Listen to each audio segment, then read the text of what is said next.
Bismillahirrahmanirrahim. Dear students, Assalamu alaikum and welcome to the next lecture of Mathematics 12, chapter number 1, exercise 1.3. Topic of today's lecture is continuity of a function at a point. देखिए, one of the most important topic of the exercise and of the chapter. तो देखिए कि एक function continuous कहलाएगा किसी point C पर कि अगर वो 3 कंडीशंस को सेटिस्फाई करता हो. फर्स्ट कंडीशन ये है कि f of x function continuous होने के लिए at point C. First condition ये है कि f of C is defined. f of C यानी पॉइंट को अगर हम फंक्शन में पुट करें तो 0 ओवर 0 फॉर्म ना बने, या डिनोमिनेटर में 0 ना आए, या स्क्वायर रूट अगर इन्वॉल्व हो रहा है तो उसके अंडर नेगेटिव नंबर ना आए, या इस किस्म की कुछ रिस्ट्रिक्शंस ना होती हों, यानी f ऑफ C पुट करने पर कोई डिफाइंड रिज़ल्ट आता हो, अनडिफाइंड ना हो जाए. फर्स्ट कंडीशन ये है. सेकंड कंडीशन ये है कि अगर हम limit x approaches to C f of x calculate करें तो वो एग्जिस्ट करे. मतलब क्या हुआ कि आपने अभी प्रीवियस लेक्चर में एग्जिस्टेंस ऑफ लिमिट के बारे में ये देखा कि लिमिट तब एग्जिस्ट करती है किसी पॉइंट पर कि अगर लेफ़्ट हैंड लिमिट और राइट हैंड लिमिट किसी पॉइंट पर सेम रिज़ल्ट दे, यानी limiting value left hand limit की और राइट हैंड लिमिट की इक्वल होने पर टोटल लिमिट की वैल्यू एग्जिस्ट करती होगी. तो हम कहेंगे कि जी x approaches to C f of x this limit exists. अगर ये दो कंडीशंस भी सेटिस्फाई हो जाएं तो थर्ड कंडीशन को भी सेटिस्फाई होना चाहिए, और वो ये कंडीशन है कि f ऑफ C यानी at a point value of the function और limiting value of the function at C, ये दोनों आपस में इक्वल होनी चाहिए. मिसाल के तौर पर आप कोई पॉइंट C की वैल्यू मैं 3 ले लेता हूँ और कहता हूँ जी check the continuity of the function at x equal to 3. तो आपने f ऑफ 3 कैलकुलेट करना है, उसका कोई ना कोई डिफाइंड आंसर आना चाहिए. फिर आपने limit x approaches to 3 calculate करना है, वो लेफ्ट हैंड से भी वही रिजल्ट दे, राइट हैंड से भी वही रिजल्ट दे, यानी लिमिट एग्जिस्ट करनी चाहिए. फिर इसका लेट्स सपोज रिजल्ट आता है कोई, हम कह देते हैं इस लिमिट का रिजल्ट आ जाता है 25, तो f ऑफ 3 का रिजल्ट भी 25 होना चाहिए, यानी एट अ पॉइंट वैल्यू भी और जो लिमिटिंग वैल्यू है वो भी, वो दोनों आपस में इक्वल होनी चाहिए. थर्ड कंडीशन ये है. सो किसी फंक्शन के कॉन्टीन्यूस होने के लिए इन तीनों कंडीशंस का eight the same time hold करना ये लाजमी है. अगर इनमें से कोई एक भी कंडीशन फेल हो जाती है तो हम कहेंगे कि function is discontinuous at that point.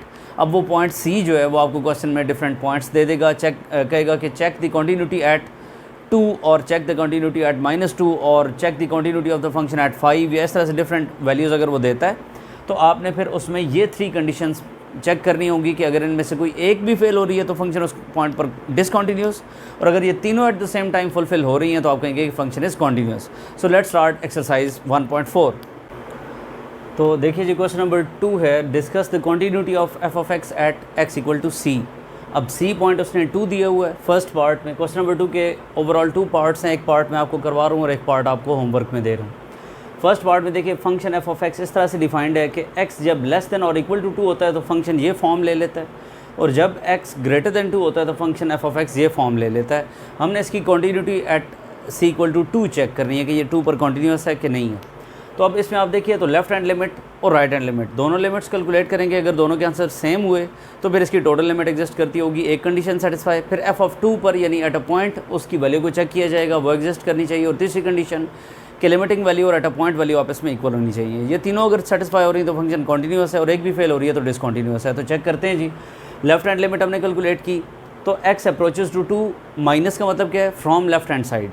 तो इसमें x 2 को अप्रोच तो कर रहा है लेकिन खुद x 2 से छोटा है. तो जब x स्मॉलर देन 2 है तो फंक्शन 2x + 5 ये फॉर्म लेगा, यहाँ पर 2x + 5 आएगा. अब आप इस 2 को इधर पुट करवा दो, 2 2 ज़ार 4 + 5 ये 9 आ जाएगा. अब अगर आप राइट हैंड लिमिट देते हो तो x अप्रोचेस टू 2 के ऊपर प्लस साइन डालोगे. इसका मतलब क्या है कि x 2 को अप्रोच तो कर रहा है लेकिन खुद x 2 से बड़ा है. तो x जब ग्रेटर देन 2 है तो उस वक्त ये 4x + 1 फॉर्म लेगा फंक्शन.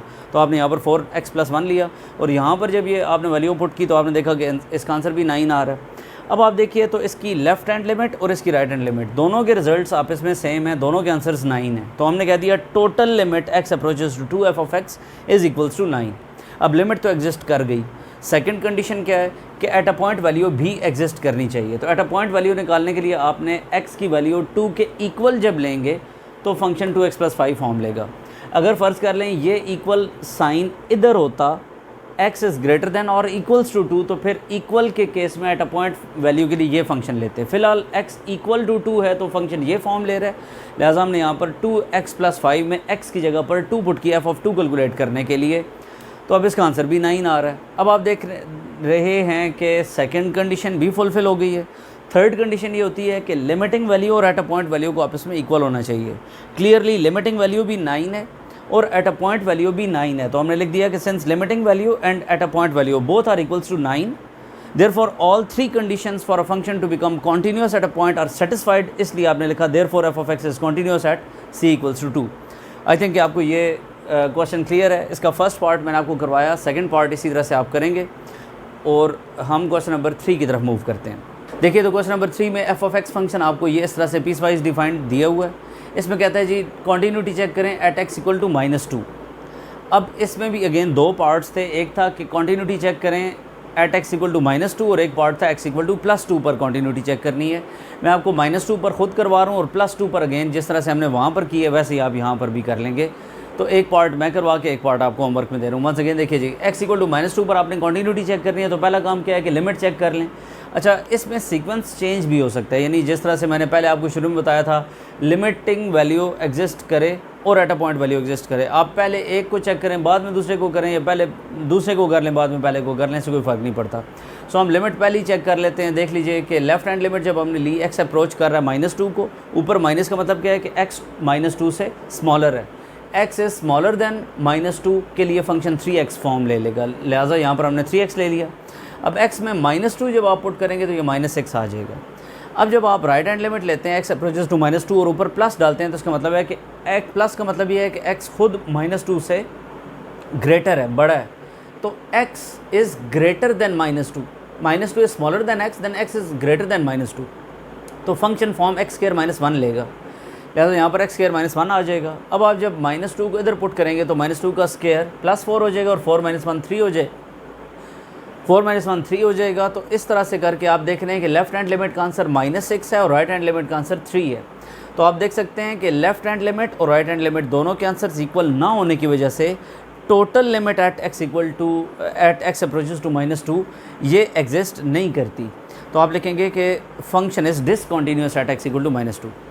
अब अगर पहली कंडीशन ही फेल हो गई है तो इसके बाद आपको एट अ पॉइंट वैल्यू को चेक करने की ज़रूरत नहीं है कि वो डिफाइंड है या नहीं है, और फिर आप थर्ड कंडीशन पे जाएं। एक भी कंडीशन फेल हो जाए आगे से आपने कुछ भी चेक नहीं करना और ये स्टेटमेंट दे देनी है कि फंक्शन इज़ डिसकंटिन्यूअस, और अगर तीनों की तीनों सेटिस्फाई हो रही हों फिर आप उस केस में कह सकते हैं कि फंक्शन कॉन्टीन्यूअस है।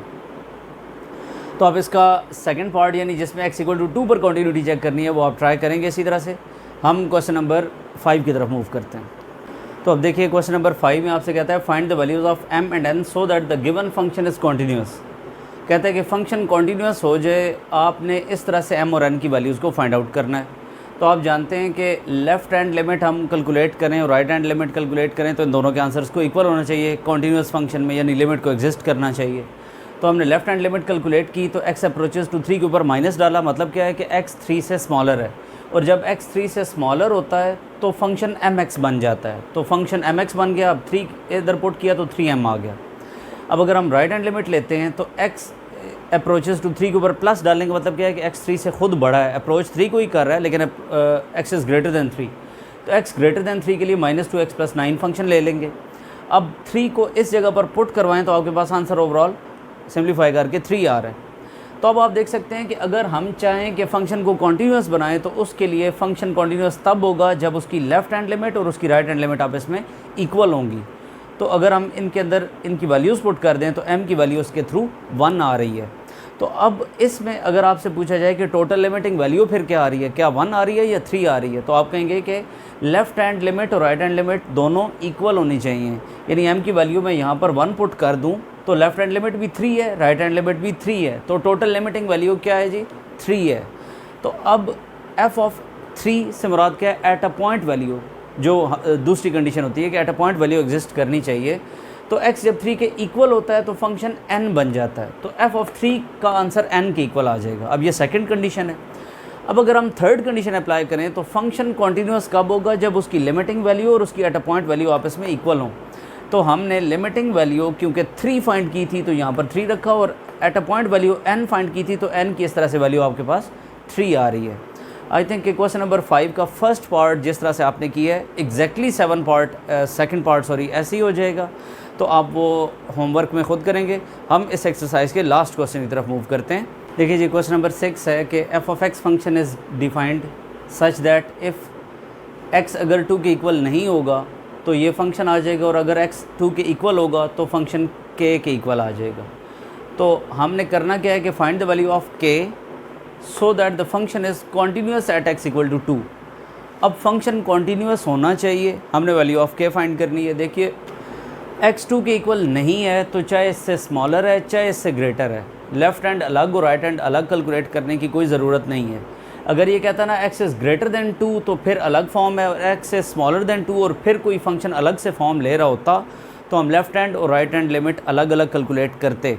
लेकिन जब एज अ होल उसने बता दिया कि x जब भी 2 के इक्वल नहीं है, चाहे स्मॉलर है चाहे ग्रेटर है, तो हम लिमिट ऐसा नहीं करेंगे कि वन साइडेड लिमिट कैलकुलेट करें, लेफ्ट हैंड अलग करें राइट हैंड अलग करें। हम डायरेक्टली टोटल लिमिट कैलकुलेट करेंगे और कहेंगे कि x is approaching to 2 means x is not equals to 2 but very very close to 2। It means कि फ़ंक्शन उस केस में ये वाली फॉर्म ले लेगा। तो फंक्शन ने ये फॉर्म ले ली। अगर हम इसमें डायरेक्टली लिमिट पुट करते हैं तो 2 2 ज़ार 4, 4 + 5 9, स्क्वायर रूट ऑफ 9 3 आ जाएगा। यहाँ पर लिमिट 2 पुट करते हैं तो 2 + 7 9 आ जाएगा और स्क्वायर रूट ऑफ 9 3 हो जाएगा। सो 3 - 3 आंसर 0 डिवाइडेड बाय, अगर हम 2 यहाँ पर पुट कर देते हैं 2 - 2 ये भी 0। इसका मतलब है 0/0 फॉर्म आ रही है जिसको आप इनडिटर्मिनेट फॉर्म बोलते हैं। और इसको बनने से बचाने के लिए हमने क्या किया कि इस लिमिट को एग्जिस्ट करवाने के लिए हमने इसको रैशनलाइज करवा दिया, मल्टीप्लाई डिवाइड करवा दिया इसके रैशनलाइजिंग फैक्टर से, और इधर a + b - b का फार्मूला लगाया, स्क्वायर और स्क्वायर रूट्स को कैंसिल करवाया। इस सब को सिंप्लीफाई करवाएं तो आप देख रहे हैं कि x - 2 कैंसिल हो रहे हैं। अब यहाँ पर 1/, ये सारा कुछ बच रहा है। अब आप इसमें अगर इसकी लिमिट पुट करवा दें तो अब ये इंडिटर्मिनेट फॉर्म नहीं आ रही, बल्कि अब इसका आंसर 1/6 आ रहा है। तो इसका मतलब है कि इसकी लिमिटिंग वैल्यू 1/6 है फंक्शन की। अब सेकंड कंडीशन क्या होती है, ये तो हमने फर्स्ट कंडीशन की, ये मैंने यहाँ पर मेंशन भी कर दिया कि दिस इज़ फर्स्ट कंडीशन के लिमिट ऑफ द फंक्शन ये हम फाइंड कर रहे हैं। अब सेकंड कंडीशन क्या होती है कि eight a point value exist करनी चाहिए। फंक्शन कॉन्टीन्यूस है, इसका मतलब है f(2) = k, ये कोई एग्जिस्टिंग वैल्यू है। सो f(2) = k आ गया। अब थर्ड कंडीशन क्या होती है कि जो लिमिटिंग वैल्यू है और जो एट अ पॉइंट वैल्यू है ये दोनों आपस में इक्वल होनी चाहिए। तो मैंने लिखा कि function is continuous, so at a point value and the limiting value both are equal. ये जो तीसरी कंडीशन होती है कॉन्टीन्यूस फंक्शन के लिए। अब f(2) में हमने k पुट कर दिया, जबकि लिमिट के अंदर 1/6 पुट कर दिया, तो k की वैल्यू 1/6 आ रही है। हमने k की वैल्यू को ही फाइंड करना था। सो आई थिंक कि आपको क्वेश्चन नंबर 6 भी और रिमेनिंग जितने भी क्वेश्चंस हैं जो मैंने आपको दिए हैं और कुछ करवाए हैं, ये तमाम क्वेश्चंस आपको क्लियर हैं। आप रिमेनिंग क्वेश्चंस को ट्राई करेंगे ख़ुद से करने की, और होप्स हो कि आप इजीली उनको कर सकेंगे। सेम क्वेश्चंस हैं, सेम पैटर्न है। इसके बाद हम 1.5 एक्सरसाइज जस्ट ग्राफ्स हैं, उनको हम कवर करने के बाद इंशाल्लाह चैप्टर नंबर 2 स्टार्ट करेंगे। Keep watching this channel. अगर आपको मेरी ये वीडियोस पसंद आ रही हैं तो काइंडली इनको शेयर करें, इनको सब्सक्राइब करें इस चैनल को, और मैक्सिमम स्टूडेंट्स तक इस चैनल को पहुंचाएं ताकि डिज़र्विंग स्टूडेंट्स बहुत से ऐसे हैं कि जो अफोर्ड नहीं कर सकते, तो वो इजीली इन तमाम कॉन्सेप्ट्स को फ्री ऑफ कॉस्ट सीख सकें। Thank you so much, take care, अल्लाह हाफिज़।